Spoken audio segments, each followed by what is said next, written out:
जी screen visibility है आपके पास बेटा, जरा देख के बताएं, आपको नजर आ रहा है सिमेंटिक एनालिसिस लिखा हुआ? Yes sir. ठीक है जी। अच्छा, तो अब मेरा आपसे क्वेश्चन ये है कि सिमेंटिक एनालिसिस से पहले आप क्या कुछ पढ़ चुके हैं, जरा थोड़ा सा रिकॉल करें।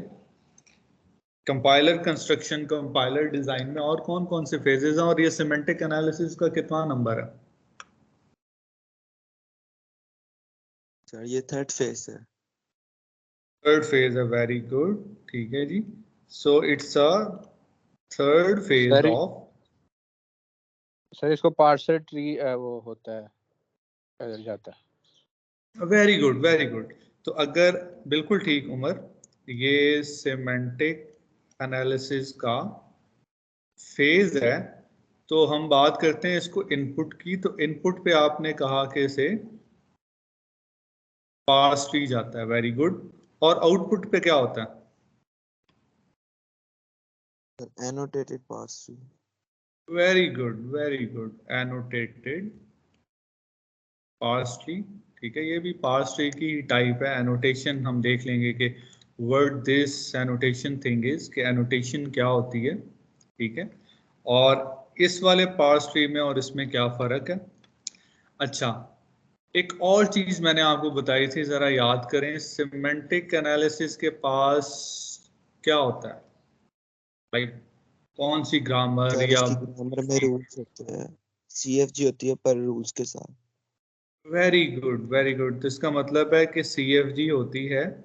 तो सीएफजी से इसका मतलब है कि ये पार्स ट्री तो हमारे पास हो गई, we have CFG plus additional क्या चीज होती है? अभी रूल्स किसी है, बच्चे ने रूल्स। रूल्स, ठीक है, या मैं ऐसे कह दूं कि सिमेंटिक रूल्स, ठीक है। सो इसमें इसका मतलब है हमारा जो फोकस है, और फोकस विल बी, देखें हमने इससे पहले हमने क्या किया है जी, इससे पहले हमने सीएफजी पे तो काफी टाइम लगा लिया। सीएफजी बनानी किस तरह से है, पार्स ट्री कैसे बनता है, पार्सर हम पढ़ चुके हैं बेसिकली, जो काम है पार्सर का, ठीक है, we have done that thing, ठीक है। और वो हमने क्या किया, predictive parser, LL1 parser, parser हमने बनाना सीखा कि किस तरीके से बनेगा। इसके अलावा क्या कहते हैं इसमें, एरर रिकवरी कैसे होगी, तो ये सारी चीजें वी हैव डन दैट। इसका मतलब है पार्स ट्री हमारे पास अवेलेबल होगा, हमारे पास ग्रामर भी गिवन होगी। अब ये सिमेंटिक रूल जो है, ये जो आपने ही अभी बताया है कि हमारे पास सिमेंटिक रूल होंगे इसमें, तो ये रूल कैसे हेल्प कर सकते हैं, कोई बच्चा बता सकता है? How these rule will help us and in what manner?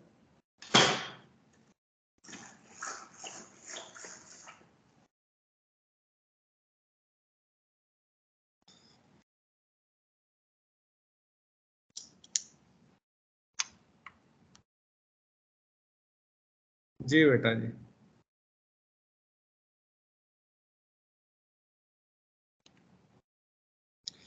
Semantic rule कैसे हेल्प कर सकते हैं?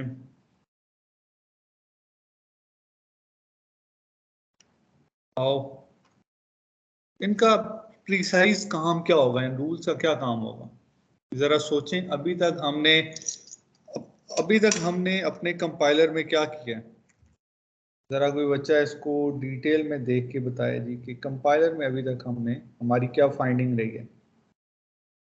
हमने जरा हर सर अभी फेज के हमने बारे में। टोकन बनाया है और वेरी गुड, एक टोकन मिनट बनाया जरा, और सर हमने उसका सिंटैक्स चेक किया। एक मिनट जरा, बिल्कुल ठीक कह रहे हैं आप, लेकिन मैंने फेज बाय फेज लेके चलना चाहूंगा, ठीक है। तो सबसे पहला था जी लेक्सिकल। तो लेक्सिकल ने हमें कहाँ पे हेल्प की? टोकन्स में, ठीक है जी। Yes sir. ठीक है, टोकन का मतलब हो गया कि मीनिंगफुल वर्ड्स, जिन्हें हम लेक्सीम कहते हैं, लेक्सीम की आइडेंटिफिकेशन में, ठीक है। लेक्सीम आइडेंटिफाई जो है इसने करवाया ना इस फेज में, क्या ख्याल है? अच्छा, यस सर। इसके बाद हमने बात की थी फिर सिंटैक्स एनालिसिस में सिंटैक्स ने हमें क्या चीज करवाई?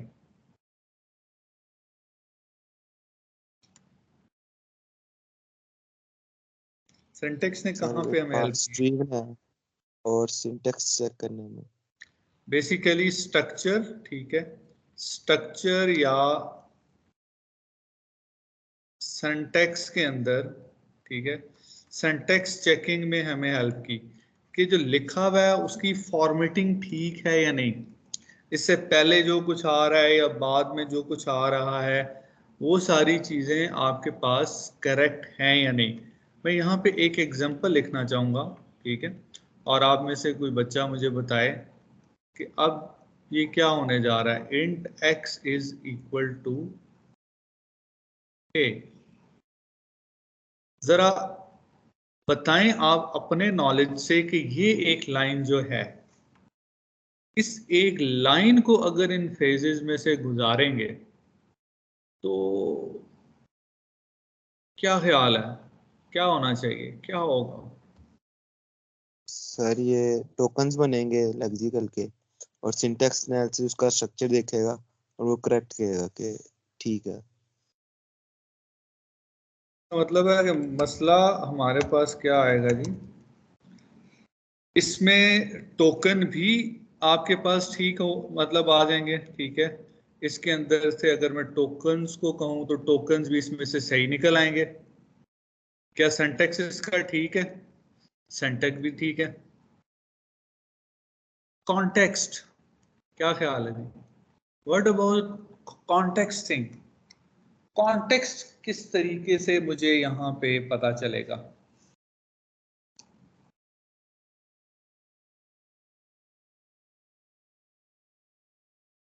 सर कुछ रूल्स हमने डिफाइन किए होंगे कि हाँ ये चीज है।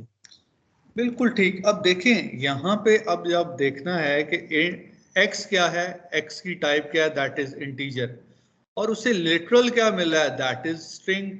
तो इसका मतलब है कि ये इवेंचुअली हमें क्या बता रहा है, टाइप मिसमैच बता रहा है ना, कि आप एक दूसरे टाइप का लिटरल जो है वो एक इंटीजर को दे रहे हो। तो बेसिकली ये काम है सेमेंटिक एनालिसिस का और उन रूल्स का। Now these rules will make sure कि आपके पास जो ये x है इसको एक स्ट्रिंग ना मिले बल्कि इसे क्या मिले, इंटीजर मिले। और अगर आप इसे फ्लोट असाइन कर देते हो, लेट्स सपोज मैं एक और लाइन यहां पे लिखता हूं, int x is equal to 4.5। जी बेटा, अब क्या होना चाहिए? क्या ये लाइन कंपाइलर में चल जाएगी? No sir. बिल्कुल ठीक, क्योंकि इंटीजर को फ्लोट मिल रहा है। और अगर उसके रूल में हम ये कह दें कि यार अगर फ्लोट आता है तो उसे टाइप कास्ट कर लो इंटीजर में, तो फिर तो चल जाएगी ना? क्या ख्याल है? Yes, फिर चल अगर जाएगी। अगर यहाँ पे हम कहते हैं कि यार अगर एक करेक्टर आ जाए या फ्लोट आ जाए, तो आप क्या करो, आप उसे टाइप कास्ट कर लो, ठीक है, टाइप कास्टिंग अप्लाई कर लो। तो एक्स में पढ़ा तो 4 ही होगा, या चले या राउंड ऑफ करके 5 पढ़ा होगा, लेकिन होगा तो इंटीजर ना। क्या ख्याल है? Yes sir. और अगर मैं कह देता हूं कि इसकी जगह ए है, ठीक है, तो ए की आस्की वैल्यू आ जाएगी ना इसमें, लेकिन ये चीज भी होगी कैसे, जो टाइप कास्टिंग से होगी ना। ए इंटीजर तो नहीं है, क्या ख्याल है? ए जी कैरेक्टर सर। इंटीजर की कैटेगरी में तो नहीं लाया करता, ठीक है, ये तो आपके पास बेटा जी लाया करता है कैरेक्टर की कैटेगरी में। तो इसका मतलब है कि आपके पास ये जो टाइप कास्टिंग है, उसके अलावा टाइप मिसमैच है, इस तरह की और बहुत सारी चीजें जो कि कॉन्टेक्स्ट ओरिएंटेड होती हैं, जिसमें कॉन्टेक्स्ट की बात आती है, ये सारी की सारी सिमेंटिक एनालिसिस के फेज में आती है। पहली बात, सिमेंटिक एनालिसिस इसे गाइड करता है। और गाइड कैसे करता है? With the help of certain rules. ठीक है जी, बात समझ आई आपको कि सिमेंटिक एनालिसिस काम कैसे कर रहा है और किस तरीके से ये चीजें हो रही हैं? एक आइडिया बना आपके माइंड में? जी सर।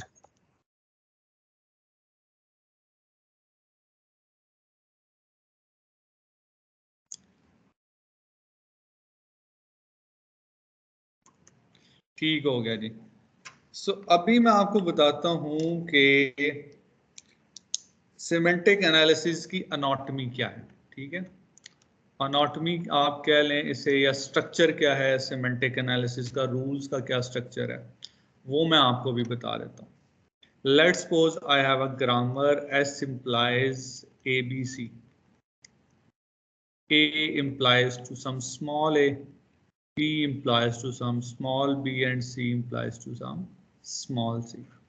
जी, क्या ये ग्रामर है? ये जो मैंने सेट ऑफ रूल्स जो डिफाइन किए हैं, is it a valid grammar? Yes sir. ठीक है, अब ग्रामर में बेटा होता क्या है कि हर प्रोडक्शन, यू नो ना, दिस इज योर प्रोडक्शन। ठीक है, ये एक एक लाइन, इसमें एक एक प्रोडक्शन है। जैसे P इम्प्लाइज टू हमने अल्फा कहा था, ठीक है, और अल्फा फिर हमने कहा था कि V यूनियन सिग्मा में से कुछ भी आ सकता है, इसका स्टैटिक होता है। और यहाँ पे P जो है वो बेसिकली ये वेरिएबल्स होते हैं जिनकी डेरिवेशन होती है, दे आर वेरिएबल्स। तो अ प्रोडक्शन हैज रूल। ठीक है, जितनी भी प्रोडक्शन होंगी, जैसे यहाँ पे 1 2 3 4, ये 4 प्रोडक्शन है, तो every production has set of rules and these rules are one or more then one. एक या एक से ज्यादा रूल आप एक प्रोडक्शन के साथ अटैच कर सकते हो। ठीक है जी, ये बात समझ आई कि ये जो एक लाइन होती है, इस लाइन के अगेंस्ट आपके पास क्या होता है? रूल्स होते हैं, जो कि एक या एक से ज्यादा हो सकते हैं। ठीक है जी, बात समझ आ गई? Yes sir. ठीक है, और जितने भी वेरिएबल्स हैं, जरा मुझे बताएं कि कितने वेरिएबल्स हैं यहाँ पे? काउंट सर करें, 4। बताएं। 4, वेरी गुड। कौन कौन से? Sir SABC। S A B and C।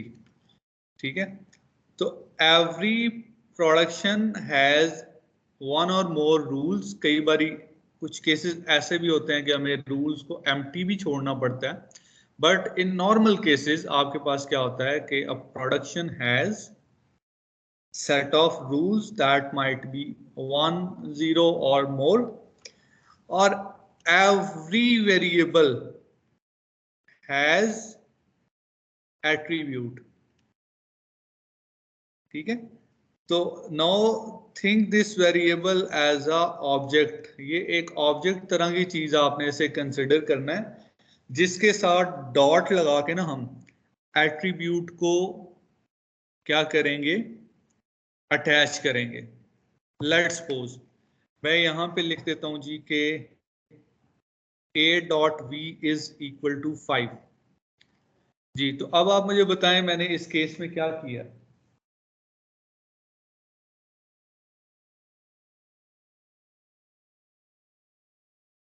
Sir A के साथ उसका एट्रीब्यूट V लगा दिए। और उसे क्या किया? वैल्यू क्या दी है? 5। वैल्यू, वेरी गुड, वैल्यू 5 दी है।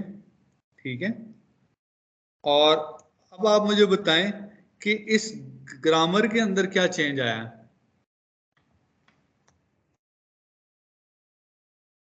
That grammar has a rule ना, कि अब ये जो ग्रामर है उसमें अब क्या आ रहा है? रूल भी आ रहा है ना आपके पास। जी सर। ठीक है, तो इसमें चेंज क्या हुआ? इसमें बेटा जी चेंज आपके पास ये हुआ है कि बेटा हमारा साहब अपना कैमरा ऑफ करें जी। तो इसमें चेंज ये हुआ है कि एक तो हमने एट्रीब्यूट अटैच किया एक वेरिएबल के साथ। अच्छा, इसमें कितने वेरिएबल हैं और उसमें एट्रीब्यूट किसके साथ अटैच हुआ है, जरा बताएं।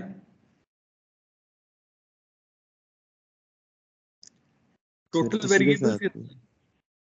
जी जी, चार, चार वेरिएबल। 4 वेरिएबल हैं।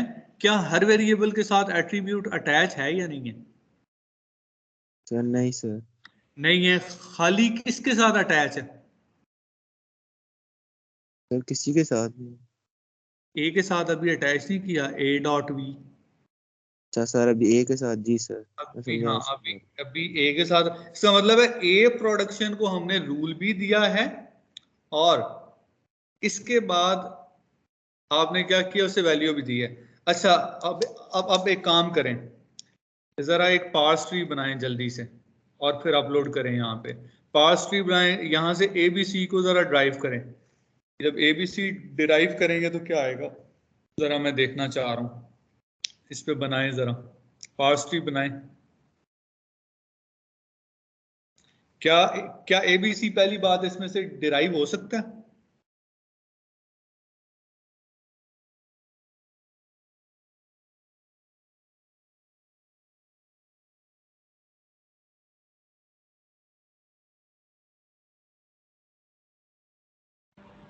स्मॉल है बीसी। हाँ जी, स्मॉल ए बी सी, बिल्कुल।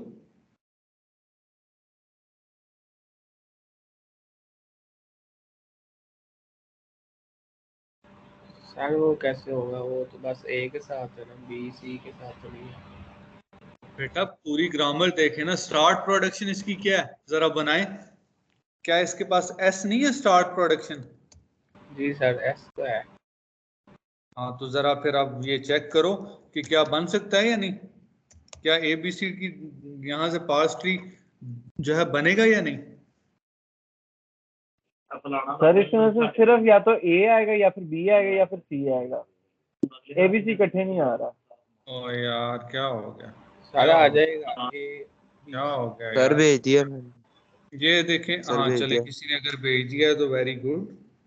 लेट्स सी कि हमारे पास क्या आया है। अजहर ने बिल्कुल ठीक यार, इतना छोटा सा काम था, अजहर ने बिल्कुल ठीक करके भेजा है जी। लें जी, अजहर का ही हम ये यहाँ से क्या कहते हैं इसे, जो इन्होंने यहाँ पे काम किया है, इसी को हम चोरी करते हुए यहाँ पे ले जाके तो ये आपको दिखा देते हैं। ये जी आपको नजर आ रहा है जी? Yes sir. ठीक है, तो ये बन नहीं गया आगे पास ट्री, क्या कहते हैं? जी सर, बन गया। तो ये basically this is your parse tree. अब अगर मैं कहूं कि एनोटेटेड पार्स ट्री क्या है, तो बेटा एनोटेटेड पार्स ट्री ये होगा जब a dot we is equal to 5 लिखेंगे हम। बात समझ आई कि what is annotated parse tree? कि जब आप इस ट्री में जितने भी एट्रीब्यूट्स हैं, एट्रीब्यूट्स को जब आप ट्री के ऊपर विद वैल्यूज लिखते हो, ठीक है, तो ये आपका जो नॉर्मल पार्स ट्री होता है वो एनोटेटेड पार्स ट्री बन जाता है। ठीक है जी, बात समझ आ गई कि what is difference between parse tree yes and sir. Annotated parse tree. अच्छा, अब मैं आपको यहाँ पे ना कुछ रूल लिखाता हूँ यहाँ पे, और फिर मैं आपसे कहूंगा कि अब आप मुझे बताएं कि आंसर क्या होना चाहिए। A dot V is equal to 5, B dot V is equal to 6, and C dot V is equal to 7. And S dot V is equal to 2 multiplied by A dot V plus B dot V minus C dot V. अच्छा, बल्कि 3 multiplied by A dot V. अब बेटा जी, अब आप पता है क्या करें, अब आप इस ए बी सी का क्या करें जी, एनोटेटेड पार्स ट्री बनाएं। अब आपको पता है कि एनोटेटेड पार्स ट्री क्या होता है, क्या ख्याल है?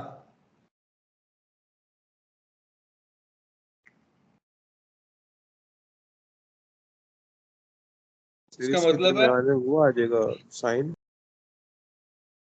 देखें वैल्यू कंप्यूट करेंगे ना आप, क्या ख्याल है ये मैंने एस डॉट वी, क्या मैंने इसे मीनिंग नहीं प्रोवाइड किया? जरा देखें, क्या मैंने ये नहीं इसे कह दिया कि भाई एस डॉट वी क्या होगा, 3 बारी ए को मल्टीप्लाई करो 3 से, उसमें बी को प्लस करो और सी को माइनस कर दो।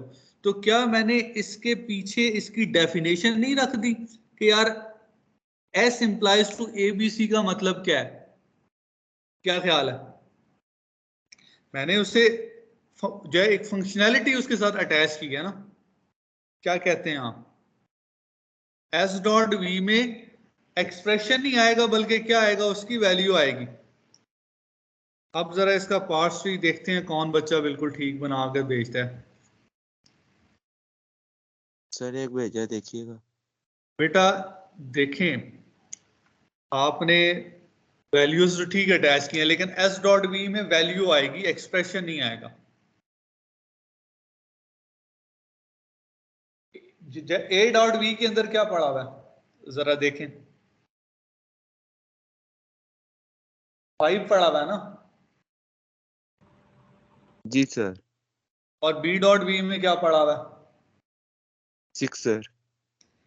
और सी डॉट वी में 7। अब इस एक्सप्रेशन को सॉल्व करें तो वो एस की वैल्यू होगी, ठीक है। अभी जो आपने बनाया है that is not annotated parse tree. आपको बात समझ आई है सर कि मैं क्या कह रहा हूं? जब एट्रीब्यूट्स और उनकी वैल्यूज वो पार्स ट्री के ऊपर मौजूद हों तो आप उसे कहते हो कि इट्स एनोटेटेड पार्स ट्री, ठीक है जी। और बाकी बच्चे भी यार, ये खाली अजहर नहीं तो नहीं इस चीज का वो बेड़ा उठाया हुआ यार, बाकी भी आप लोग करें। जलाल, अबू बकर, हमास, उमर, और कौन है,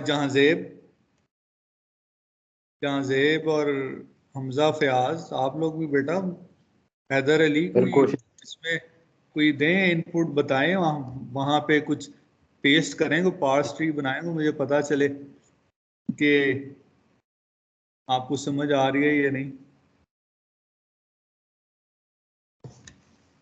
ठीक है, ये टॉपिक बहुत इंपॉर्टेंट है, इससे आगे चीजें बहुत सारी इंटरलिंक्ड एक साथ मिलती जुलती होंगी। तो ये अगर यहाँ से आप इसमें थोड़ा सा लैग कर गए तो फिर आगे बड़ा मसला होगा आपको, पूरा जो सेमेस्टर रह गया उसमें। कितने लेक्चर हैं इस सेमेस्टर में? बेटा आई डोंट नो, मेरा ख्याल है यही मंथ है। 6 सितंबर। ठीक हो।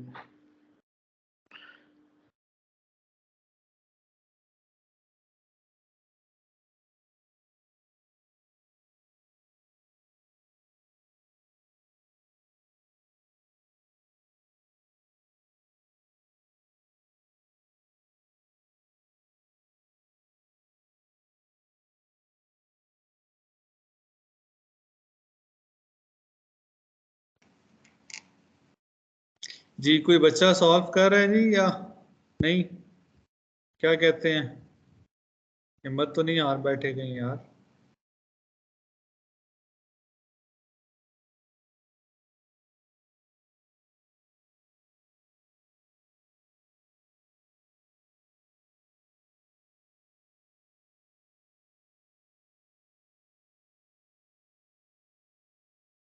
चलिए जी, मैं आपकी जो है ना थोड़ी सी हौसला अफजाई करता हूँ, थोड़ा सा सॉल्व करता हूँ, आप लोग देखिएगा, खुद को करेक्ट कीजिएगा, अगर आप सही लिख रहे हैं या गलत हैं या जो भी है वो देख के बताइएगा। ये मैं ज़रूर चाहूँगा कि आप पार्टिसिपेट एटलीस्ट करें, अगर आप इसे इस तरीके से सॉल्व नहीं कर रहे then you have to participate a bit, मुझे बताइएगा। अच्छा जी, एस इम्प्लाइज क्या था जी?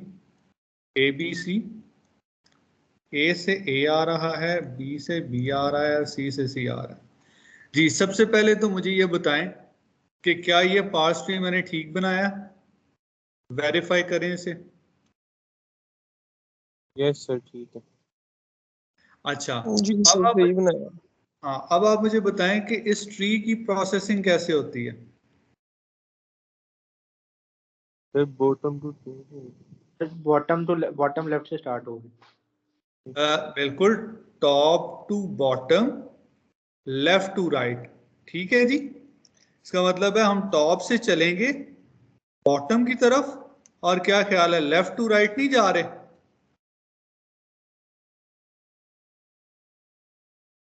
ठीक है जी, जैसे ये लेफ्ट टू राइट जा रहे हैं। अगर मैं आपको ये एक आधा प्रीवियस लेक्चर यहाँ पे दिखा सकूं, ठीक है, that would be a help और एडिशनल थिंग। मैंने आपको शायद बताया भी था जब हमने पार्सर बनाया था, और ये चीज़ मैंने आपको उस वक्त बताई थी कि ट्री की प्रोसेसिंग, ये जो प्रोसेसिंग हो रही है बेटा, वो इस तरीके से हो रही है। Let me go to that slide, शायद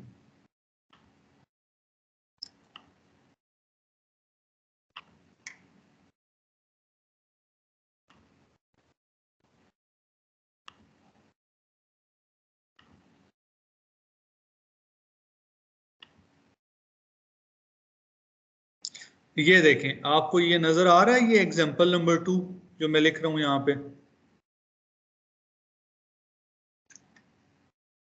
जी सर।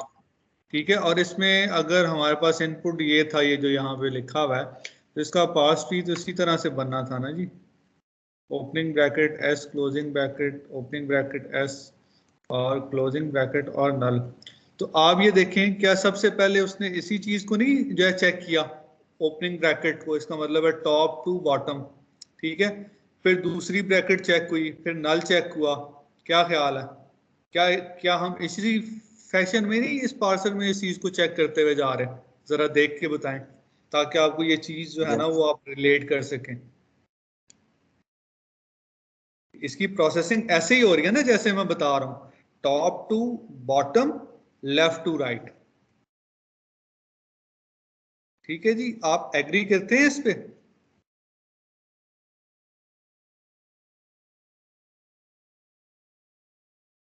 यस। ठीक है, तो ये बेसिकली आपको ये समझाने के लिए कि ये जो मैं कह रहा हूं कि top to bottom, left to right, ये बेसिकली मैं ऐसे ही नहीं कह रहा, बल्कि हमारे पास हमारा जो पार्सर है वो प्रोसेस इस तरह से करके लेके आता है स्ट्रिंग। ठीक है, प्रोसेसिंग होती इस तरीके से। अच्छा, अब बात आ जाती है कि ये रूल्स हैं। ठीक है, all of them are your rules. आप में से किसी ने ये सोचा, अच्छा इन्हें रूल्स भी कहते हो, आप इन्हें एक्शंस भी कहते हो, तो इसके दो नाम हैं। इन सम बुक आप इसे रूल के नाम से जानोगे, इन सम बुक्स इसे एक्शन के नाम से कहते हैं। तो ठीक है, तो ये रूल्स एंड एक्शंस, इसके जो है ना वो दो नाम हो गए, लेकिन काम उनका सेम ही है। तो अब आप मुझे ये बताएं कि ये रूल जो है या ये जो एक्शन है, ये फायर कब होगा, ये वेरिएबल के साथ अपनी वैल्यू लेके कब आएगा? क्या ये स्टार्ट में ही अपनी वैल्यू लिख देगा यहाँ पे? क्या ख्याल है? सर ये वैल्यू तब लेकर आएगा ना जब इसके पीछे। जी जी, आप कुछ जो कहना चाह रहे हैं, और मेरे ख्याल से सही कहना चाह रहे हैं। सर जी ये जो मैं कहना चाह रहा हूँ, मुझे क्यों लग रहा है मैं गलत कहना चाह रहा हूँ? बता दें जो भी है, मतलब उससे हो सकता है कोई और हिंट मिल जाए, कोई अच्छे तरीके से मैं एक्सप्लेन कर सकूं। अच्छा सर जी, ये जो जैसे पीछे सी डॉट वी है, ये क्या कहते हैं, ये नीचे क्या कहते हैं, पीछे जो इसकी पूरी कंडीशन होगी, ये जब आपकी पूरी होगी तो वो फिर क्या कहते हैं उसके हिसाब से वो आगे वैल्यू फिर लेकर आएगा। कंडीशन पूरी होगी, बेसिकली कंडीशन तो हैदर, मैं इस चीज को नहीं कहूंगा, मैं ये कहूंगा कि जब आप इस पॉइंट पे पहुंचोगे, ठीक है, अच्छा, जब तक मैं ए पे प्रोसेस करते हुए नहीं पहुंचूंगा, लेट्स सपोज मैंने ये प्रोसेसिंग स्टार्ट की, जब तक मैं ए पे नहीं पहुंचूंगा, तो क्या मैं इससे रिलेटेड रूल को फायर कर सकता हूं? सर नीचे वाले ए, ये कैपिटल ए पे?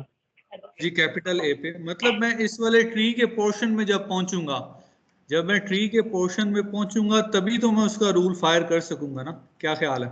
Yes sir, yes sir. ऐसे ही तो सारी की सारी वैल्यूज इस पे नहीं आएंगी ना। लेट्स सपोज मैं ये कह देता हूं कि यहाँ पे रूल्स को थोड़ा सा ना चेंज कर देते हैं। अब चेंज कैसे करते हैं, मैं इन रूल्स को थोड़ा सा चेंज करने लगूं बेटा, आप देखिएगा। लेट्स सपोज ये 6 नहीं है, ये ए डॉट, ये आपके पास ए डॉट वी प्लस 2 है। अब आप मुझे बताएं, क्या ए की वैल्यू गेट किए बगैर मैं बी की वैल्यू प्रोड्यूस कर सकता हूं? नो सर, इसके लिए क्या कहते हैं, पहले फिर बी को आना पड़ेगा। इसका मतलब है कि पहले मुझे ए से ए की वैल्यू मिलेगी, मैं बी पे जाके तो उससे रिलेटेड रूल को फायर करूंगा ना। क्या ख्याल है? Yes sir, yes sir. इसका मतलब है कि ये वैल्यूज एज इट इज ऐसे ही इस पार्स ट्री के ऊपर नहीं आ जानी, ठीक है। फ्रॉम नोवेयर ऐसे ही चलते चलते सब कुछ कंप्यूट नहीं हो जाएगा, बल्कि इट्स अ सिस्टमैटिक प्रोसेस, ठीक है। ये एक सिस्टमैटिक प्रोसेस का तरीका है, और उस सिस्टमैटिक प्रोसेस के अंदर हमें पता चलेगा कि कौन सा रूल कब फायर होना है, ठीक है, कौन सा रूल हमें कब फायर करना चाहिए। तो ये जानने के लिए मैं इस चीज को मजीद एक्सप्लेन करना चाहूंगा।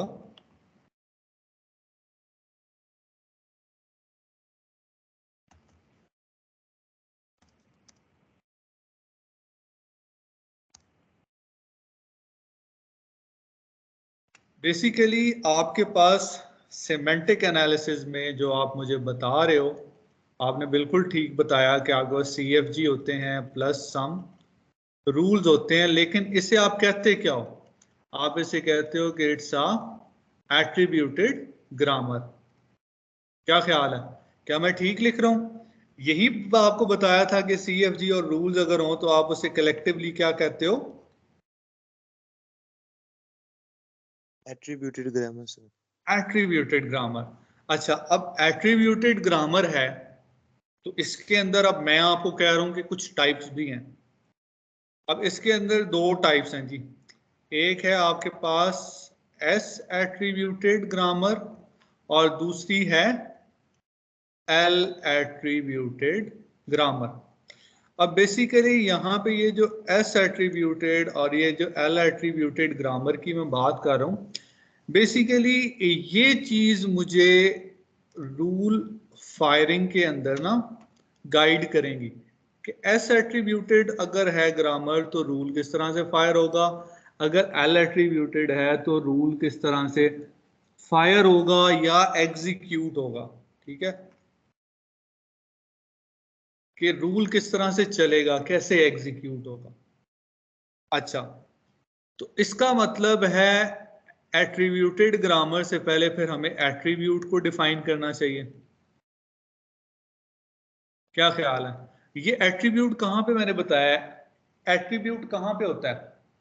अभी थोड़ी देर पहले आपको बताया था। एट्रीब्यूट है क्या, होता क्या है, कि किसके साथ अटैच होता है, फिर उसके बाद हम बात करेंगे जी। वेरिएबल के साथ अटैच जी सर, वेरिएबल के साथ अटैच। Very good. ये जो हमारे पास वेरिएबल्स हैं, डॉट के साथ हम यहाँ पे एट्रीब्यूट लिखते हैं। अच्छा बेटा, अब ये जो एट्रीब्यूट है ना, इस एट्रीब्यूट का आगे से भी जो है वो 2 टाइप्स हैं। एक है सिंथेसाइज और एक है इनहेरिटेड। ये बेसिकली 2 टाइप्स हैं एट्रीब्यूट की, ठीक है जी। आपको पता चल गया जी, एक है सिंथेसाइज एट्रीब्यूट और एक है इनहेरिटेड एट्रीब्यूट।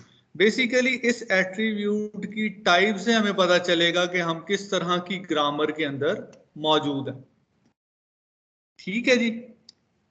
सिंथेसाइज एट्रीब्यूट क्या होता है जी बेटा? सिंथेसाइज एट्रीब्यूट होता है जो अपनी वैल्यू जो है कहां से गेट करता है, चाइल्ड से गेट करता है। फॉर एग्जांपल मैं एक ग्रामर लिख देता हूं जी, S इंप्लाइज टू A, ठीक है, A इंप्लाइज टू A। अब मैं रूल यहां पे लिख देता हूं जी कि A dot V is equal to 2 and S dot V is equal to A dot V। अब आप मुझे बताएं कि S के साथ जो मैंने एट्रीब्यूट जोड़ा है V के नाम का, ये इनहेरिटेड है या सिंथेसाइज है? सिंथेसाइज्ड। सिंथेसाइज कैसे है? क्योंकि जब तक ए डॉट वी की वैल्यू नहीं आएगी, यार सीधी सी बात है ना कि वो अपने चाइल्ड से वैल्यू ले रहा है ना, चाइल्ड से वैल्यू गेट कर ली उसने, जो ए डॉट वी को मिला वही उसने अपने पास रख लिया। क्या ख्याल है? यस सर, मतलब हमें पहले चाइल्ड को सॉल्व करना पड़ेगा और उसके बाद फिर उसकी वैल्यू आएगी। बिल्कुल। और ऑब्वियसली अगर आप इसे सॉल्व करोगे तो सॉल्व कैसे होगा? Top to bottom, left to right ही होगा ना। क्या ख्याल है? तो मतलब है पहले बॉटम पे तो जाना पड़ेगा।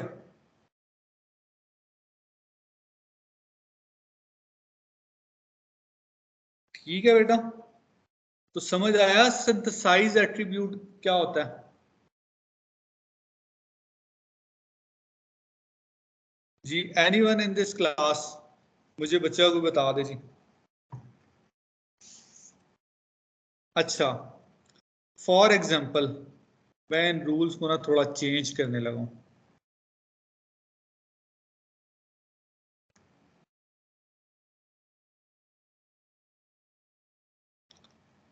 अच्छा, अब आप मुझे बताएं जी, ये जो ए डॉट वी है, क्या ये सिंथेसाइज एट्रीब्यूट है या नहीं है?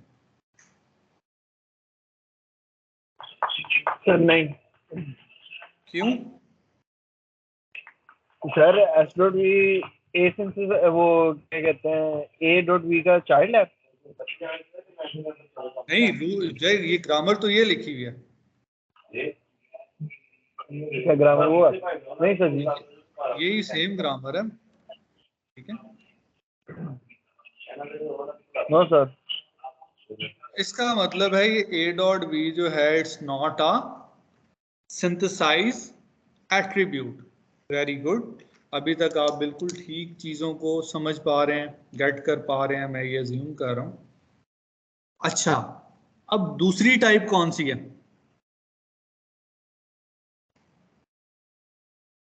Sir inherited. इनहेरिटेड। इनहेरिटेड। ठीक हो गया जी।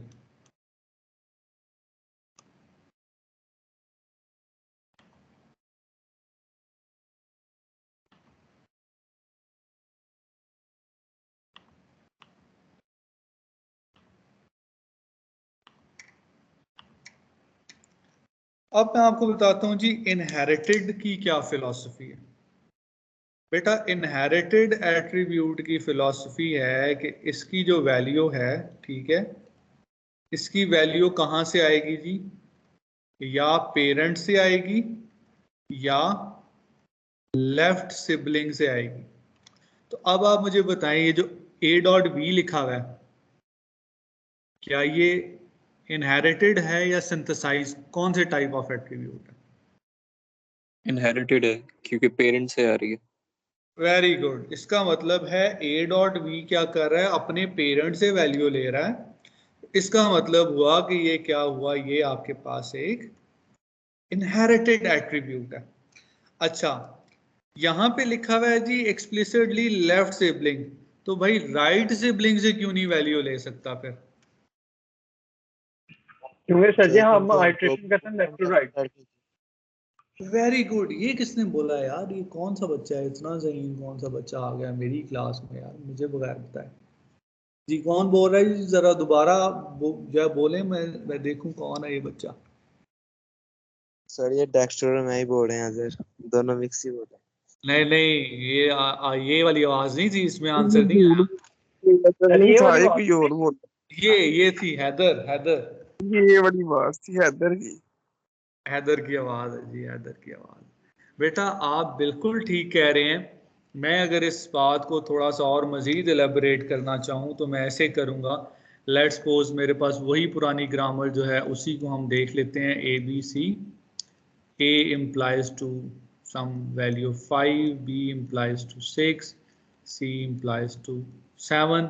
ठीक है, अब यहां पे अगर मैं रूल लिख दूं कि B dot V is equal to C dot V, क्या ये रूल लिखा हुआ ठीक होगा?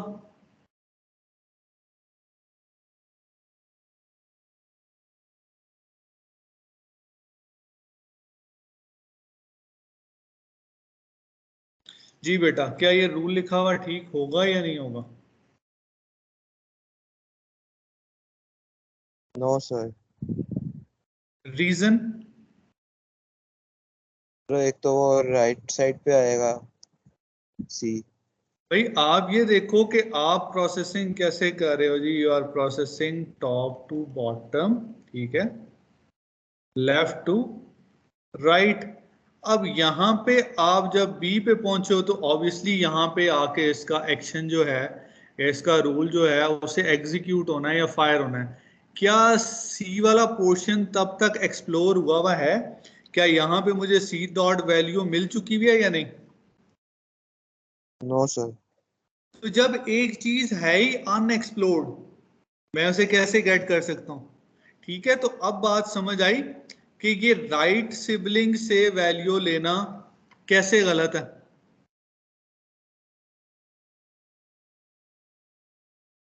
ठीक है, जी और सर। इसमें अगर मैं अगर सिबलिंग की बात कर रहा हूं तो अगर बी वेरिएबल को देखूं तो उसके साथ सेम लेवल पे आने वाले, ठीक है, सेम लेवल पे आने वाले वेरिएबल्स वो उसके सिबलिंग है। जैसे बी की बात करूं तो इसका सिबलिंग ए और सी है, ठीक है। सी की बात करूं तो इसका सिबलिंग ए और बी है, ठीक है। बी की अगर बात कर रहा हूं तो बी का लेफ्ट सिबलिंग ए है और राइट सिबलिंग क्या है? सी है। सी की बात करूं तो उसका लेफ्ट सिबलिंग क्या है? वो बी और ए, ये दोनों हैं, ये इसके लेफ्ट साइड पे आ रहे हैं, तो ये लेफ्ट सिबलिंग कंसिडर होंगे। ठीक है जी, तो ये फिलॉसफी पता चली कि राइट साइड पे जो वेरिएबल लिखा हुआ है उसकी वैल्यू या उसके एट्रीब्यूट को आपने क्यों नहीं छेड़ना। ये बात समझ आ गई आपको? यस जी सर। सर। ठीक है, और ये आप ये कह लें कि it's kind of a sibling, कि ये सिबलिंग है। अच्छा, तो अब बेटा मैं आपको अब बताता हूं कि ये सारी फिलॉसफी क्या है एट्रीब्यूटेड ग्रामर की। अच्छा, अब बेटा जो एस एट्रीब्यूटेड ग्रामर है ना, ठीक है, S attributed grammar, S attributed में खाली सिंथेसाइज्ड एट्रीब्यूट्स होंगे, ठीक है। अगर एक ग्रामर है और उसमें सारे के सारे सिंथेसाइज एट्रीब्यूट यूज हुए हैं तो ऐसी ग्रामर को आप क्या बोलोगे? S attributed. S attributed. यहां पे मैं एक ग्रामर लिखता हूं, आपने मुझे बताना है कि वो एस एट्रीब्यूटेड ग्रामर है या नहीं है, ठीक है। मैं यहां ग्रामर लिख रहा हूं, S implies to some A B, A implies to some A, B implies to some B। अच्छा, ये लिख दी मैंने, यहाँ पे ग्रामर लिख दी। अब यहाँ पे मैं उसके रूल्स या एक्शंस लिखने लगा हूँ। Let's suppose A dot V is equal to 5, P dot V is equal to A dot V, S dot V is equal to A dot V plus B dot V। अच्छा, अब बताएं जी, क्या ये grammar S attributed है या नहीं है? Sir मेरे नो ख्याल से सर। नहीं है।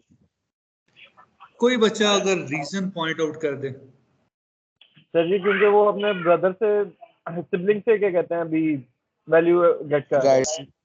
Very good, very good. इसका मतलब है कि ये जो रूल हमने लिखा है ये वाला लास्ट पे, B dot we is equal to A dot V, अब इसमें वो कर क्या रहा है कि बी अपने लेफ्ट वाले सिबलिंग से वैल्यू गेट कर रहा है। तो जब ये अपने लेफ्ट वाले सिबलिंग से वैल्यू गेट कर रहा है तो ये क्या बन गया? इनहेरिटेड एट्रीब्यूट बन गया ना जी। क्या ख्याल है? Yes sir. और जब ये यस सर। इनहेरिटेड एट्रीब्यूट बन गया तो इसका मतलब है कि ये फिर एस एट्रीब्यूटेड ग्रामर के अंदर नहीं आ सकता। ठीक है जी, लेट्स सपोज मैं यहां पे कह देता हूं कि b dot we is equal to 3। अच्छा, अब आप बताएं जी कि अब ये वाली जो ग्रामर है विद ये वाले रूल, ये देख के बताएं अब क्या ये एस एट्रीब्यूटेड ग्रामर है या नहीं है? Yes sir. Very good. अब यस इसका आंसर है। क्यों? क्योंकि इसमें मुझे एक एट्रीब्यूट भी ऐसा नहीं मिलता जो इनहेरिटेड नेचर का हो। क्या ख्याल है? Yes sir. ठीक है, तो there is not a single attribute जो कि इनहेरिटेड हो और यहां मौजूद हो। अगर कोई एक इनहेरिटेड एट्रीब्यूट यहां पे अगर मौजूद हो जाता है तो फिर क्या मैं उसे एस एट्रीब्यूटेड ग्रामर कह सकता हूं? No sir. नहीं कह सकते। तो फिर ऐसी ग्रामर को आप क्या कहोगे? Inherited grammar. ना ना ना ना ना ना ना ना ना ना, ऐसी ग्रामर को हम कहते हैं एल एट्रीब्यूटेड ग्रामर। ठीक है, जिसके अंदर सिंथेसाइज्ड भी हों प्लस इनहेरिटेड एट्रीब्यूट्स भी हों। ठीक है जी, बात समझ आई? जी सर। Yes sir. ठीक है, L attributed is a bigger perspective. ठीक है, इसके अंदर जो है सिंथेसाइज भी आते हैं और नॉन सिंथेसाइज भी आते हैं। ठीक है, लाइक इनहेरिटेड एट्रीब्यूट्स भी आते हैं। तो वो जो ग्रामर मैंने लिखी थी कुछ टाइम पहले यहाँ पे, that will be a perfect example for L attributed grammar. अच्छा, let's suppose s dot v is equal to a dot v plus b dot v. A dot v is equal to 5, b dot v is equal to a dot v multiplied by 3. ठीक है, तो ये बताएं जी क्या ये grammar L attributed है या नहीं है? देखें और बताएं। जी सर। ठीक है, और उसका रीजन क्या है? उसका रीजन ये है कि in this grammar you have synthesized attributes and inherited attributes। ठीक है, ये दोनों पाए जाते हैं। ठीक है जी, अब आपको समझ आ गई कि एस एट्रीब्यूटेड ग्रामर क्या होती है, एल एट्रीब्यूटेड ग्रामर क्या होती है। ठीक है जी, कोई कंफ्यूजन तो नहीं है इन कॉन्सेप्ट्स में? आप नो सर। ठीक है, अच्छा, अब ये जो एट्रीब्यूट्स है ना, मैं इनको अब किसी नाम से भी यहाँ पे ना असाइन करने लगा हूँ। ठीक है, मैं यहाँ पे कुछ रूल लिखने लगा हूँ जी। मैं कहता हूँ कि जी S implies to A and A implies to some value A। ऐसे एक रूल लिख रहा हूँ जी, S dot I is equal to A dot S, A dot S is equal to S dot I। ये जरा देखें, इसमें ये जो मैं आई है ना, आई को मैं कह रहा हूं कि I is a inherited attribute, और ये जो मैं एस लिख रहा हूं यहां पे, दिस इज फॉर सिंथेसाइज्ड। ठीक है, ये सिंथेसाइज्ड एट्रीब्यूट की बात कर रहा हूं मैं, इनहेरिटेड वहां से आ रहा है। बल्कि sorry I am just making it a bit complex, ये मैंने थोड़ा सा गलत कर दिया। मैं अभी इसे करेक्ट करता हूं। S dot S is equal to A dot S, और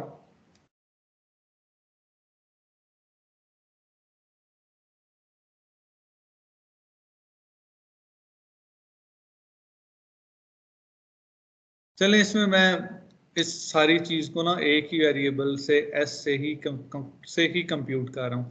अच्छा, इसको ना इसका जरा पार्स ट्री बनाते हैं, फिर मैं आपसे पूछता हूँ S से A ओरिजिनेट हो रहा है और A से क्या ओरिजिनेट हो रहा है? A। अब आप मुझे बताएं क्या इस ग्रामर में कोई इशू नजर आ रहा है आपको? ये जो ग्रामर लिखी हुई है, यस सर। क्या इशू है? सर जी आप कह रहे हैं कि एस से ए, अभी हमने क्या कहते हैं ए को एक्सप्लोर नहीं किया, तो पहले ही क्या कहते हैं जितने तक उसे एस को ए नहीं मिल, ए की वैल्यू नहीं पता होगी तो तब तक वो ए पे जाएगा ही नहीं। यार देखें, ट्री तो ऐसे प्रोसेस हो रहा है ना, आप एस से चले, क्या आप यहाँ पे आते ही इस रूल को देखने लग जाओगे? क्या ख्याल है, क्या टॉप टू बॉटम आते हुए इस रूल को फायर या एग्जीक्यूट करना लाजमी है या नहीं? सर जी आपके साथ ही एग्जीक्यूट करना लाजमी है ताकि हम अगले स्टेप पे तो पहुंचे। हैदर ये भी बोल रहा हूँ। हाँ हैदर बेटा, इसमें ना दो तरह की चीजें हैं, दो फिलॉसफीज हैं। आपके जो एट्रीब्यूट्स थे, एट्रीब्यूट्स की टाइप्स क्या थी जरा बताएं। एक इनहेरिटेड और एक वो सिंथेटिक। सिंथेसाइज और इनहेरिटेड था ना, सिंथेसाइज और इनहेरिटेड। बेटा अब आपने रूल फायर तब करना है जब आप टॉप टू बॉटम जा रहे हो। कोई इनहेरिटेड एट्रीब्यूट आएगा ना, तो वो जैसे ही आप उस पे पहुंचेंगे, उस एट्रीब्यूट पे आप उसका रूल फायर कर देंगे, ठीक है। लेकिन अगर कोई एट्रीब्यूट सिंथेसाइज है, तो जब आप बॉटम अप जा रहे होंगे ना, बॉटम से टॉप की तरफ जा रहे होंगे, और अक्सर लोग इसे कहते हैं रिडक्शन। ये होती है रिडक्शन और ये होती है एक्सपेंशन। कि जब आप एक्सपैंड कर रहे हो तब आपने इनहेरिटेड रूल फायर करना है, ठीक है। और जब आप सिंथेसाइज एट्रीब्यूट है, जब आप उसे रिड्यूस कर रहे हो, एक्सप्लोर करके वापस जा रहे हो, तो फिर उसका रूल फायर करना है। तो सबसे पहले तो आप मुझे ये बताएं कि जो एस है ये इनहेरिटेड एट्रीब्यूट है या सिंथेसाइज है। ये सबसे पहले ये चीज क्लियर कर लें। जी बेटा, कोई बच्चा बताए ये इनहेरिटेड है या सिंथेसाइज है। सर ये तो सिंथेसाइज्ड है। Very good, very good, perfect. क्यों? क्योंकि अपने चाइल्ड से वैल्यू ले रहा है ना, क्या ख्याल है। Yes sir. तो इसका मतलब है इसका रूल फायर कब होना है। ये रिटर्न पे रिडक्शन से वापस आते हुए, बॉटम अप आते हुए, क्या ख्याल है, नीचे वाला पोर्शन एक्सप्लोर करके आके फिर इसका रूल फायर करना है ना। Yes sir. ठीक है, मैंने Yes, आपको sir. अभी जो बताया है वो तो यही बताया कि अगर कोई सिंथेसाइज एट्रीब्यूट हो, फिर वापसी पे आते हुए उसका सब ट्री एक्सप्लोर करके आके फिर उसका रूल फायर होगा। तो क्या जाते हुए मुझे एस डॉट एस की वैल्यू की जरूरत है या नहीं है। सर नीचे जाके तो है। मतलब यहां से जब मैं इसे एक्सपैंड जाते कर रहा हुए हूं, जरूरत नहीं है तो जाते हुए जरूरत नहीं है, वापसी आते हुए है। वापसी क्या में ख्याल है, जरूरत है। वापसी जी पे सर। हमें ए डॉट एस में वैल्यू चाहिए, क्या ख्याल है। ऐसी ही बात है ना। अच्छा, सर ये है अब आप मुझे synthesize। बताएं ये जो एस डॉट एस है, ये जो एस डॉट एस है ये क्या है जी। यहां पे आपका सारा कॉन्सेप्ट जो है ना उसकी तहस नहस होने वाला है। What is S dot S, ये किस टाइप का एट्रीब्यूट है। सर ए डॉट एस ये तो इनहेरिटेड हो गया ना, क्योंकि वेरी ए डॉट गुड, एस था वो एस डॉट एस से वैल्यू ले रहा है। एस डॉट एस पेरेंट है, ए डॉट एस वो है चाइल्ड है। 100% तो करेक्ट। आप बिल्कुल ठीक रूल कह रहे हो लगेगा आप। Top bottom. यहाँ और इससे एक और बात क्या साबित हुई कि मुझे ए डॉट एस की वैल्यू जो कब चाहिए, मुझे अभी चाहिए। क्या ख्याल है, यही नहीं कहा जी हमने सर। कि एक्सपेंशन के ऊपर उसकी वैल्यू चाहिए। अब आप मुझे ये यस बात बताएं, आपने बिल्कुल मेरे साथ अभी बिल्कुल ठीक तरीके से ये चीज को एक्सप्लोर करने में मेरी हेल्प की है कि पहले आपने आइडेंटिफाई किया कि एट्रीब्यूट की टाइप्स क्या हैं, एंड यू आर 100% राइट कि S dot S is a synthesise attribute, लेकिन A dot S is the inherited attribute. अब आप मुझे ये बताएं कि ए डॉट एस को वैल्यू कहां से चाहिए।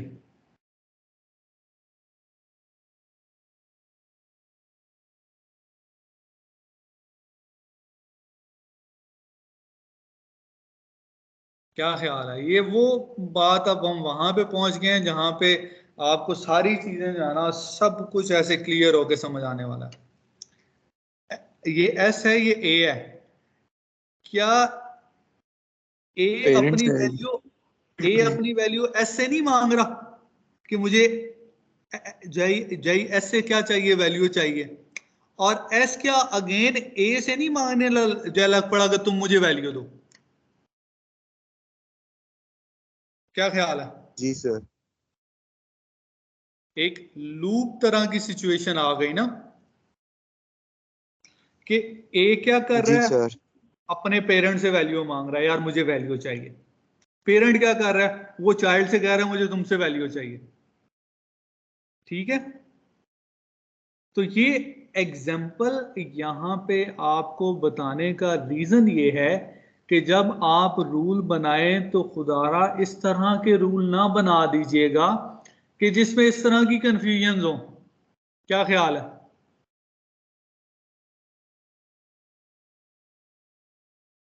बात समझ आ रही है? यानी कि चाइल्ड पेरेंट से मांगता रहे, पेरेंट चाइल्ड से मांगता रहे। हाँ, इस तरह से नहीं करना। अब मैं आपको ना इसी की एक और एग्जांपल यहाँ पे जरा देता हूँ, उसमें हम देख लेते हैं कि क्या हमारे लिए आसानी होगी या नहीं। मैं कहता हूँ s implies to A b, वही सेम रखते हैं या खाली ए ही रखें ना जी, ए इम्प्लाइज टू ए। अब मैंने आपको क्या कहा था कि मैं मल्टीपल रूल्स क्या कर सकता हूँ, अटैच कर सकता हूँ। मैं लिख देता हूँ जी s dot i is equal to 3 और s dot s is equal to a dot v। अब a dot v is equal to s dot i। ठीक है, अब आप मुझे ये बताएं, ये वाला और का जो सिंबल है ना बेटा, ये बेसिकली हम यूज करते हैं जब हमने मल्टीपल रूल्स को लिखना हो। ठीक है, ये जो डबल और का साइन है, ये हम मल्टीपल रूल कंकैटिनेशन के लिए लिखते हैं कि इस प्रोडक्शन के साथ एक से ज्यादा रूल हैं। ठीक है, अच्छा अब इसका बनाते हैं जी पास्ट tree. This thing will help us in clearing our concept.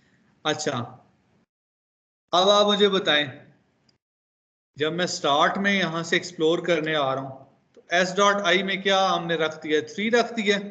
Value तो हमने पहले असाइन कर दिया ना। क्या ख्याल है? जी सर। Yes sir. अच्छा, अब आप मुझे बताएं कि ए डॉट बी में क्या आएगा। लेकिन सर ये रूल जो वैल्यू असाइन करने वाला जो रूल है वो क्या हाँ, कहते हैं, उसके ऊपर क्या कहते हैं, कोई रिस्ट्रिक्शन नहीं है कि ये टॉप टू बॉटम जाना है या फिर बॉटम टू टॉप जाना है? ये बेटा एक्सपेंशन पे आ जाएगा, जब आप एक्सपेंड करने लगोगे ना, ये एक्सपेंशन पे आ जाएगा वहां पे। अच्छा। ठीक है, मतलब जिस तरह से इनहेरिटेड काम करता है ना, कि जब आप हाँ उस जी। वेरिएबल पे आते हो तो उसके अगेंस्ट रूल फायर हो जाता है। तो इसमें इस तरह से होगा, क्योंकि कोई वैल्यू वगैरह दी हुई है तो वो उसी टाइम उस एट्रीब्यूट के साथ अटैच हो जाएगी। ठीक। लेकिन ये मैंने साथ इसके ना आई भी लिखा है, तो आई इस वजह से लिखा है कि आपके माइंड में आ जाएगा यार ये इनहेरिटेड टाइप ऑफ एट्रीब्यूट है। ठीक है, ओके सर। अच्छा अब आप मुझे बताएं ए डॉट वी। अच्छा, अब आप मुझे बताएं कि क्या यहाँ पे रूल फायर होना चाहिए ए डॉट वी का?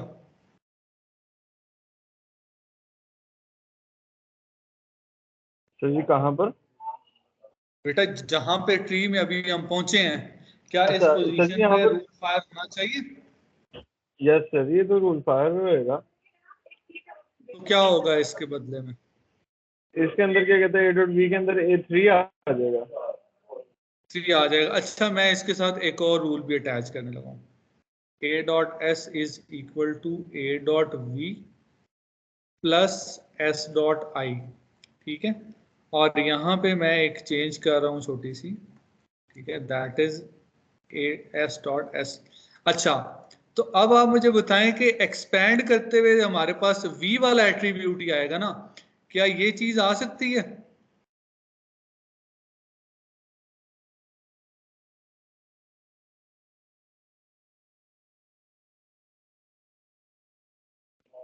सर ये सिंथेसाइज्ड है तो ये क्या कहता है वापस जाते हुए ये होएगा। वापस आते हुए ये जब एक्सप्लोर करते हुए हम यहाँ पे पहुंचेंगे तो क्या, और इस एट्रीब्यूट का नाम क्या है? ए डॉट एस। तो ये एस यहाँ पे अटैच होगा। अब इसमें क्या वैल्यू आएगी जरा बताएं। सर इसके अंदर आएगी a dot b plus s dot i, तो एस डॉट आई 3 है, ए डॉट बी हमारे पास होएगा 3, तो इसमें ए डॉट एस में 6 आ जाएगा। 6 आ जाएगा। और अब वापसी पे जाते हुए फिर इसका मतलब है अगर मल्टीपल रूल भी बेशक हो ना आपके पास, ठीक है, if you have multiple rules, तो आपने क्या करना है, आपने एट्रीब्यूट टाइप को देखना है कि अगर वो एट्रीब्यूट सिंथेसाइज है तो क्या करना है, आपने उसे रिडक्शन पे एग्जीक्यूट करना है या फायर करना है, और अगर इनहेरिटेड है तो फिर आपने क्या करना है, एक्सपैंड करते हुए ऊपर से नीचे जाते हुए फायर कर देना है। तो अब बात समझ आ गई कि एक से ज्यादा रूल भी हो सकते हैं, ठीक है। और यहाँ पे s डॉट एस में क्या आएगा जरा बताएं मुझे।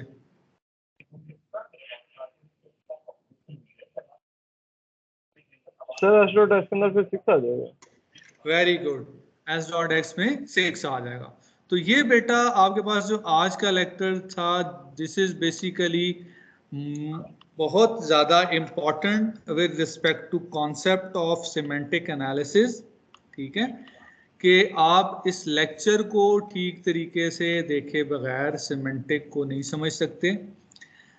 अब आपके पास होगा ये कि नेक्स्ट जो आपके पास क्लासेस आएंगी हमारी, उसमें हम बाकायदा रूल बनाना सीखेंगे, ठीक है, कि रूल किस तरह से बनाएंगे, किस तरह से हम जैसे अरिथमेटिक एक्सप्रेशन है तो अरिथमेटिक एक्सप्रेशन काम कैसे करता है, ठीक है, अरिथमेटिक एक्सप्रेशन के रूल कैसे डिफाइन करने हैं, सिंटेक्स के रूल कैसे डिफाइन करने हैं, तो वो सारी की सारी चीज़ें जो हैं वो हमारे जो है करंट लेक्चर का पार्ट होगी।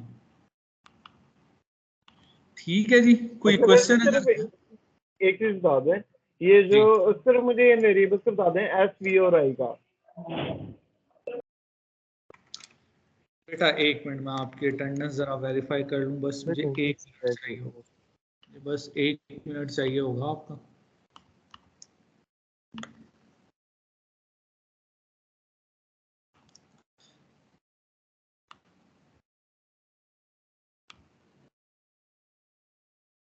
जी असद इमरान आए हैं आज? असद इमरान, एक असद इमरान आज की क्लास में एब्सेंट हैं, और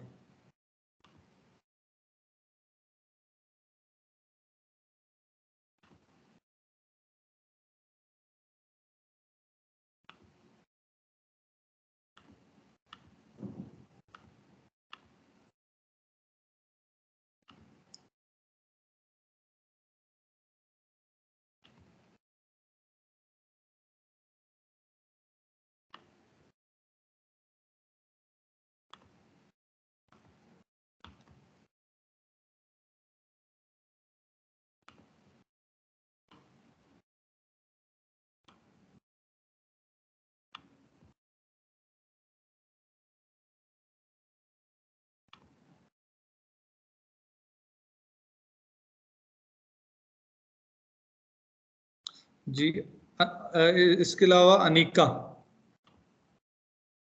अनिका इलियास ये एब्सेंट है। आज की क्लास में 2 बच्चे एब्सेंट हैं जी, एक असद इमरान और एक अनिका। अच्छा अब हमारा ये हो गया, अब मैं दोबारा से वो शेयर कर रहा हूँ स्क्रीन आपकी। अच्छा क्या आपको ये स्क्रीन नजर आ रही है जी यहाँ पे? अब आप अपना क्वेश्चन पूछ लें बेटा, जिसने जो पूछना है। जी बच्चे क्या क्वेश्चन था आपका?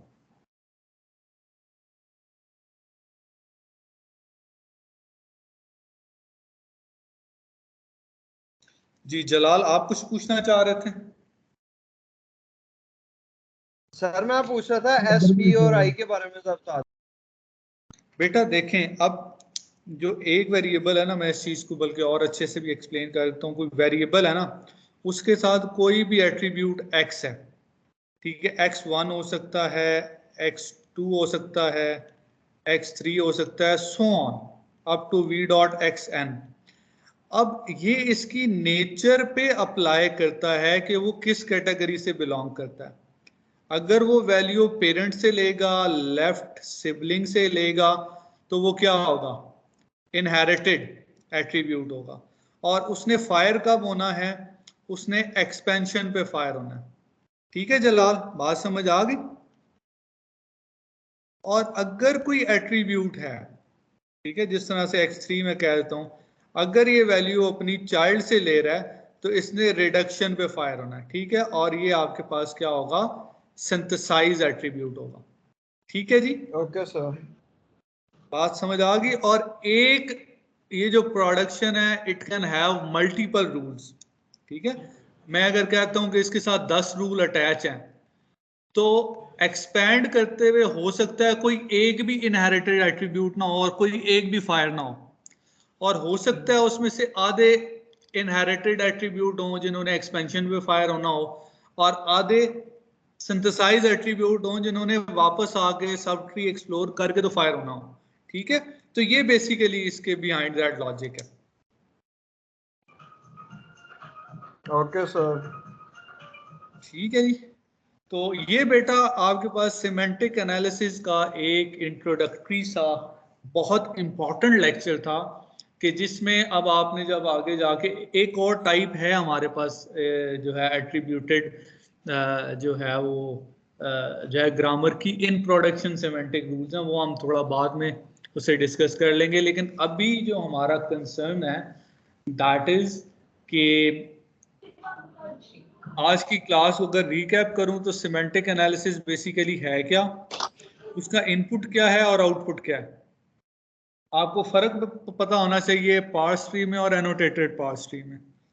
उसके बाद उसका बैकग्राउंड कि यार इसका काम क्या है, तो आपको पता होना चाहिए कि ये अब आपकी ग्रामर को मीनिंग प्रोवाइड करता है, कॉन्टेक्चुअल वे में उसे करेक्ट करता है, कंटेंट वाइज के जो उसकी रिक्वायरमेंट थी क्या वो मैच कर रही है या नहीं, हम कहीं कोई मिसमैच स्टेटमेंट या कोई आउट ऑफ बाउंड स्टेटमेंट तो नहीं कर रहे।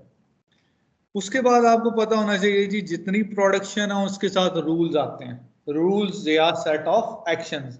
अब ये सेट ऑफ एक्शन है, that set could be empty और it can have an number of rules. इसके अलावा जितने वेरिएबल्स हैं, वेरिएबल के साथ आप क्या करते हो, एट्रीब्यूट अटैच करते हो, और ये भी एट्रीब्यूट का क्या होता है, सेट होता है बेटा। एक एट्रीब्यूट भी हो सकता है और एक से ज्यादा भी हो सकते हैं। फिर आ जाती हैं इसकी टाइप्स, एस एट्रीब्यूटेड और एल एट्रीब्यूटेड। और फिर उसके बाद ये फिलॉसफी हमने देखी कि सिबलिंग क्या होता है, पेरेंट क्या होता है, चाइल्ड क्या होता है। ठीक है, तो ये फिर एस एट्रीब्यूटेड ग्रामर क्या होती है, एल एट्रीब्यूटेड ग्रामर क्या होती है। नेक्स्ट क्लास में अगर आपके कंटेंट का पार्ट है इन प्रोडक्शन सिमेंटिक रूल, तो फिर हम इन प्रोडक्शन सिमेंटिक रूल के ऊपर नेक्स्ट आपके लेक्चर में बात करें।